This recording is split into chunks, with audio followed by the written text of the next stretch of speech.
Guys, today in this math video we will discuss function notations, how to graph functions, main characteristics of the graphs of a function, and piecewise functions.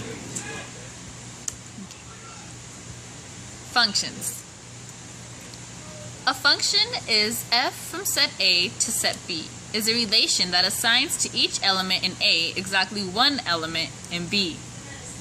For example, in set A, you have kids, such as John, Amanda, Chris, and Samantha. In set B, you have candy, Hershey's, lollipops, M&Ms, and Almond Joy. Set A can only get one thing from set B. Thus, John can get Hershey's, Chris can get lollipops, Amanda can get Almond Joys, and Samantha can get M&Ms. A function notation is how you write an expression. For instance, since Amanda got Almond Joys, you write f of Amanda equals Almond Joys. The f of x, or f of Amanda, will always be your input, and Almond Joy will always be your output. Example using numbers. F of x equals 5 minus 3x. So if x equals 2, then f of 2 equals 5 minus 3 times 2. Which equals 5 minus 6, which equals negative 1. So f of 2 equals negative 1. Another way to see if an equation is a function is by looking at the graph. What you do is you draw vertical lines downward and see if 2 points land on the vertical line. If 2 points land on the vertical line, that is not a function. As you can see in this graph, it is a function. Drawing the vertical line downward, we only have 1 point landing on the vertical line. This is called the vertical line test. Vertical line test.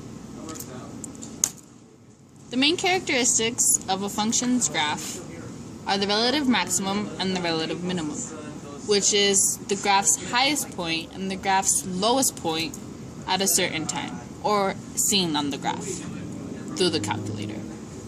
Another main characteristic is the roots, or zeros, that are on the graph.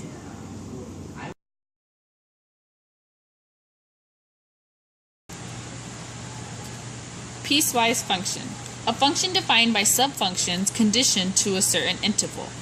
For example, if f of x equals plus 1 if x is less than 0, and x minus 1 if x is greater than 0. This is conditioned to choose subfunction. An example is x plus 5 and negative 1 over 3, x plus 2. If x is less than negative 3 and x is greater than or equal negative 3, then this is how it would be graphed. It has the little circle, and the circle is filled in. And the circle. Right, so this concludes our video. Make sure you know that everyone can do math. And if you like the video, make sure you give us a thumbs up. Make sure you guys subscribe. And if you guys have any questions or comments, make sure you guys comment below, and we'll get back and make sure you answer. And look at our other videos, and you guys can see other ways and other methods that you guys can do math. Alright, guys?